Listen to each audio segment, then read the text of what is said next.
universally loved by the 2,500 high school students he had served. All that was good and fine, but virtually meaningless to Genoa, until that fateful day when she passed him in the hallway. He had smiled at her and said, "Hi, Genoa, how's it going?" She had been so stunned. She hadn't answered, running away, her face burning as she thought, why would Dr. Ben know my name? The second time she passed him, she still didn't answer back when he asked, "How's it going?" but at least she didn't exactly run away. It was more like a fast step that converted into a trot once he was safely down the hall. The third time, she looked down and mumbled something. By the sixth time, she managed to mumble a "hi" back, although she still couldn't make eye contact without her cheeks turning bright red. Their first, last, and only actual face-to-face conversation happened when she was a junior. Genoa had been called into his office. She had been so nervous that she felt her bladder leaking into her cotton underwear. She wore thick, baggy jeans and a sweatshirt, and her frizzy hair had been pulled back into a thick, unwieldy ponytail. "Sit down, Genoa," he told her. "How are you doing today?" She couldn't answer.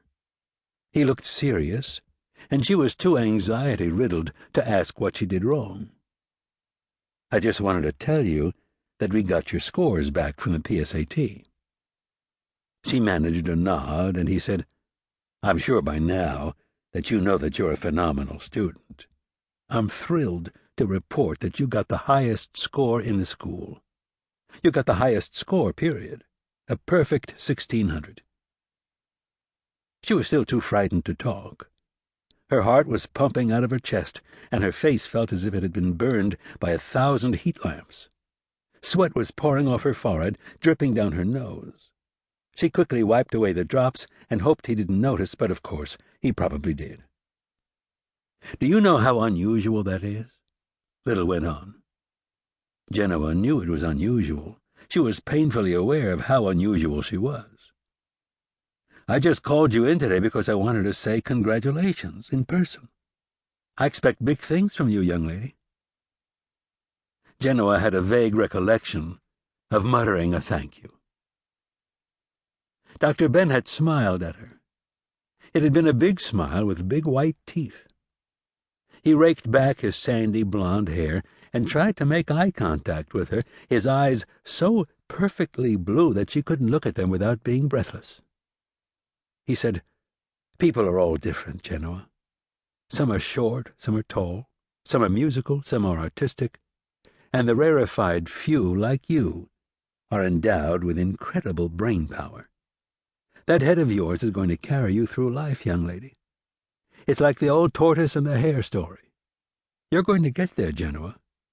You're going to get there, and I firmly believe you're going to surpass all your classmates, because you have the one organ that can't be fixed by plastic surgery." No comment. His words fell into dead air. Little said, "You're going to get there, Genoa. You just have to wait for the world to catch up to you." Dr. Ben stood up. "Congratulations again. We, at North Valley High, are all very proud of you. You can tell your parents, but please keep it quiet until the official scores are mailed." Genoa stood and nodded. Little smiled again. "You can go now."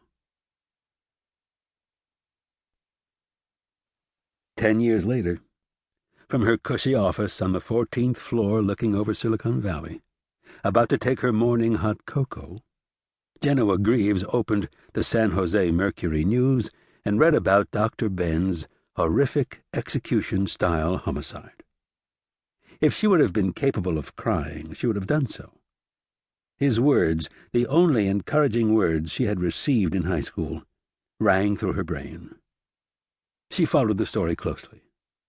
The articles that followed emphasized that Bennett Alston Little didn't appear to have an enemy in the world. Progress on the case, slow even in the beginning, seemed to grind to a halt 6 months later. There were a few persons of interest. It should have been people of interest, Genoa thought, but nothing of any significance.